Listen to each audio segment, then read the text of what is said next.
안녕하십니까. 사회복지사 1급 시험 대비 인간행동과 사회환경 제1강 강의를 시작하겠습니다. 1강 강의는 제1장에 있는 내용입니다. 인간행동 및 발달과 사회복지 실천에 관한 것인데 이 내용은 짧은 시간에 걸쳐서 강의가 이루어질 수 있습니다. 여기에서 한두 문제 정도 출제가 될 수 있는데 첫 번째, 인간의 발달 개관 1절을 보겠습니다. 발달의 개념이 있는데 발달의 개념에서 인간의 발달은 여러 가지 것을 다 고려하는 것이 되겠죠. 1번에 보시면 인간의 발달은 인간의 전생에, 중요한 말이죠. 가로 묶으시고요. 전생에 걸쳐서 생활 중에서 나타나는 신체적, 정신적, 사회적, 경험적인 변화를 의미합니다. 여기서 우리가 이제 기억할 것은 전생애고, 그 다음에 인간의 발달은 어느 하나에 국한되는 게 아니라 전범위 내에서 일어난다. 즉 신체적인 거, 정신적인 거, 사회적인 거, 경험적인 그러한 변화를 의미합니다. 여기서 변화는 우리가 대체적으로 이제 상승 변화, 하강 변화 이러한 걸 다 포함해서 이야기하는 겁니다. 제가 나중에 도식화해서 말씀드릴 것이고요. 자, 발달의 원리도 나오지만 2번은 예측 가능합니다. 많은 학자들이 발달 이론을 전개했기 때문에 예측이 가능하지만 그 변화 속도는 개인마다 다르죠. 이걸 개인차라고 합니다. 그래서 속도는 일정하지 않다 이렇게 정리하셔야 되고요. 인간의 발달 속도는 개인별로 개인차가 존재한다는 것, 인간의 발달의 원리에서 다시금 강조하겠습니다. 세 번째, 신체적이고 지적이고 정서적이고 사회적인 측면, 전범위라고 제가 말씀드렸죠. 여기에서 조화와 균형을 유지하고 발달하면서 변화되어 간다. 여기서 중요한 것은 바로 유지라는 단어와 변화라는 단어가 되겠습니다. 우리가 청년기에 딱 정점에 찍었을 때는 여기서부터는 유지되는 시기입니다. 그리고 청년기 전과 청년기 후는 바로 이제 변화의 시기가 된다. 이것도 제가 조금 이따가 도식화로 말씀을 드릴 겁니다. 자, 네 번째, 출생에서부터 죽음에 이르기까지 인생 전반에 걸쳐 앞서서 제가 전생이라고 그랬죠. 단계적으로 연속성을 가지고 있다. 연속성이 중요한 단어가 됩니다. 연속적인 과정이다라는 것이죠. 그래서 밑에 각주에 보시면 태아기에서부터 노년기 순으로 쭉 진행해 가는 그 과정을 우리가 연속적 과정이다 이렇게 정리합니다. 그리고 또 하나 아실 것, 우리가 쭉 연속적으로 진행되어 가는데 거슬러서 다시 되돌아오지는 않죠. 그래서 이거를 비가역성이라고도 이야기합니다. 그 다음에 다섯 번째입니다. 기능과 구조가 상승 변화, 다음 붙이시고요. 상승적인 변화로 성장 발달에 가지만 끊어요. 이 기능이 약화되고 위축되는 현상도 일어난다. 그래서 이것을 우리가 하강 변화다 이렇게 이야기합니다. 퇴행적 변화, 하강적 변화 이걸 의미하고 있는 것입니다. 자, 이상의 내용을 한번 정리를 해보면 다음과 같이 정리할 수 있습니다. 인간의 발달. 자, 발달의 개념을 이야기할 때는 항상 우리가 전범위 내에서 생각해야 된다 그랬죠. 태아기에서부터 무슨 기까지? 노는 기까지 전범위에서 생각을 하셔야 됩니다. 그러면 태아기에서부터 쭉 우리는 상승 곡선을 그리게 됩니다. 이게 상승적 변화가 되는 것이고요. 자, 청년기 때 정점을 찍는다고 그랬죠. 청년기 때 정점을 찍는데 이 청년기가 약 10년 정도가 됩니다. 즉 대학을 졸업하고 나서 우리가 35세 정도까지 보니까요. 10년 정도를 우리가 청년기라고 보고요. 그 다음 중년기가 되겠죠. 그 다음 단계 이때는 이제 하강 변화가 이루어지게 되는 것입니다. 자, 여기에 이제 글을 좀 써보면 태아기에서부터 노년기까지 이루어지는 전생애입니다. 그리고 연속적 과정이고요. 다시 이렇게 되돌아가지 않는다라고 말씀드렸죠. 이거를 비가역성이라고 이야기한다 했어요. 리버스가 되지 않는다 그래서 비가역성이다 이렇게 정리하시고, 그 다음 태아기에서부터 청년기까지를 우리가 상승적 변화나 이렇게 이야기합니다. 자, 변화의 의미가 들어갔고, 그 다음에 두 번째 신진대사의 저하, 노화 이런 것들이 바로 하강적, 다른 말 퇴행적 변화다 이렇게 정리할 수 있겠습니다. 하강적 변화 또는 퇴행적 변화다 이렇게 정리하면 인간의 발달의 개념을 잡아낼 수 있습니다. 여기에서 우리가 이제 정리를 해야 될 것은 이 발달이라는 것은 변화만을 의미하는 것은 아니다.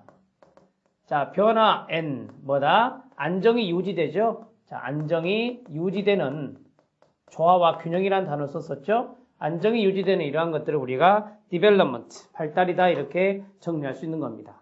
이 부분을 도식화해서 개념 정리를 하시면 될 것 같습니다. 자, 인간 발달에 영향을 미치는 요소가 있습니다. 첫 번째 생물학적 요소가 있고요. 두 번째 심리학적 요소가 있고 세 번째 환경적 요소, 다른 말로 사회문화적 요소라는데 인간의 발달에 영향을 미치는 요소가 있어요. 제가 이것도 앞에서 말씀드렸죠. 인간의 발달은 어느 하나에 국한되지 않습니다. 첫 번째 생물학적인 요소가 중요하겠죠. 자, 생물학적 요소가 중요한데 이것만이 아닙니다. 우리가 생물학적 하면은 유전인자, DNA를 생각해 볼 수 있습니다. 유전적 요인이 생물학적 요소다. 그 다음에 두 번째가 심리적인 요소도 중요하죠. 자, 심리적 요소. 우리는 나중에 프로이드의 심리, 성적 이론, 그 다음에 에릭슨의 심리사회 이론을 배울 건데 되게 심리적 요소 하면은 정신적인 것이 여기에 포함될 수 있다. 이렇게 볼 수 있고요. 그 다음에 세 번째입니다. 세 번째가 인간은 사회적인 동물이다. 따라서 환경적 요소, 사회문화적 요소, 이것도 아주 중요한 요소가 될 것입니다. 그래서 인간의 발달은 어느 하나에 국한되는 게 아니라 이 세 가지가 긴밀히 상호작용을 하게 되어 있습니다. 상호작용하면서 영향을 주고받는 것이죠. 이 중에 하나라도 문제가 발생하면 인간의 체계에 문제가 발생하게 됩니다. 그래서 인간 발달에 있어서 악영향을 미칠 수 있는 것인데 인간 발달을 이야기할 때는 항상 생물학적인 요소, 그 다음에 심리적인 요소, 그 다음 사회적 요소 모두 다 중요하게 고려하셔야 됩니다. 자, 이 내용이 써져 있습니다. 생물학적 요소의 중요한 단어는 기질이라든지 유전자 이런 단어가 중요하겠죠. 육체적 발달을 주도하는 겁니다.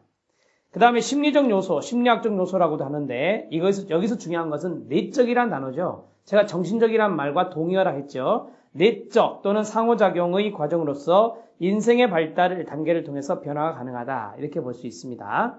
인간 발달의 상호작용, 1차적, 2차적 생활 경험, 문화적, 사회 요소들의 영향을 받는다라고 했습니다. 이걸 생각해 보시면 돼요. 이 생물학적 요소나 심리적 요소나 사회적 요소 어느 하나 영향을 주고받지 않는 게 없죠. 이런 것들을 생각해 주시면 될 것 같습니다. 그 다음에 환경적 요소입니다. 사회문화적 요소라고도 하고요. 학습이 중요하겠죠. 이 사회적 요소는 되게 우리가 후천적 요소라고 하거든요. 후천적 개념이에요. 이 생물학적인 것, 유전적인 것, 정신적인 것은 되게 보면 어떤 요소가 강해요? 선천적인 요소가 강하지만 이 사회문화적 요소는 후천적인 요소가 강해서 학습이란 단어가 나오는 겁니다. 사회화, 이것도 중요한 거죠. 사회화는 이 사회적 요소를 아는 것입니다. 우리가 사회생활할 때 필요한 부분들을 습득하는 그러한 과정을 사회화라 하거든요. 여기에 가장 중요한 기능을 하는 게 가족이고요. 그래서 사회와 관련된 가족, 학교, 직장 이러한 것들이 바로 사회문화적 환경 요소가 되죠. 기본적인 과정은 학습과 사회화에 의해서 이루어진다라고 했습니다. 여기서 이제 중요한 걸 써드리면 학습이라는 거, 그 다음에 N, 사회화 이러한 것들에 의해서 우리 사회문화적 요소가 발달하게 된다. 이렇게 정리하시면 되겠습니다. 자, 지금까지 워밍업인데 크게 두 가지네요. 하나는 인간의 발달의 개념을 이렇게 도식화해서 그림으로 정리했고 두 번째는 인간의 요소, 세 가지 요소가 있는데 이 세 가지 요소는 긴밀히 상호작용한다는 것 정리하시면 되겠습니다. 자, 인간 발달의 원리 중요합니다. 반드시 시험에 출제가 될 확률이 아주 높은데요. 인간 발달의 원리가 1번부터 7번까지 있습니다. 큰 타이틀만 볼게요. 발달은 변화 과정을 포함한다 라고 했습니다.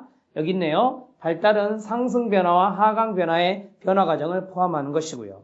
그 다음에 발달의 양상은 예측이 가능하다. by, 뭐죠? 누구에 의해서? 학자들의 이론에 의해서 예측이 가능합니다. 출생 전후 환경 조건에 의해서 지체될 수도 있고요. 부분적으로 촉진될 수도 있다. 이러한 것들이 이제 학자들의 이론에 입각해서 우리가 추측할 수 있는 겁니다. 그 다음 발달은 일정한 방향이 있다 그랬죠. 일정한 방향은 조금 이따 말씀드리겠지만 상부에서 하부로 몸통에서 사지로 이루어지는 게 바로 일정한 방향성이다 라고 말합니다. 발달에는 결정적 시기가 있습니다. 결정적 시기, 최적의 시기라고 하는데요. 그러한 것들을 사례를 하나 들어보시면 우리는 이제 17세나 18세, 이걸 청소년기라 하는데요. 17세나 18세의 인지적 기능이 가장 최고조로 발달하는 시기가 돼요. 그래서 최적의 시기가 있다. 이렇게 정리하시면 됩니다. 그 다음 인간 발달 단계 또는 발달 시기마다 그 시기에 대한 사회적 기대, 따옴표, 사회적 기대가 있습니다. 이걸 우리는 발달 과업이라 하죠. 자, 예를 하나 들어보면 에릭슨의 이야기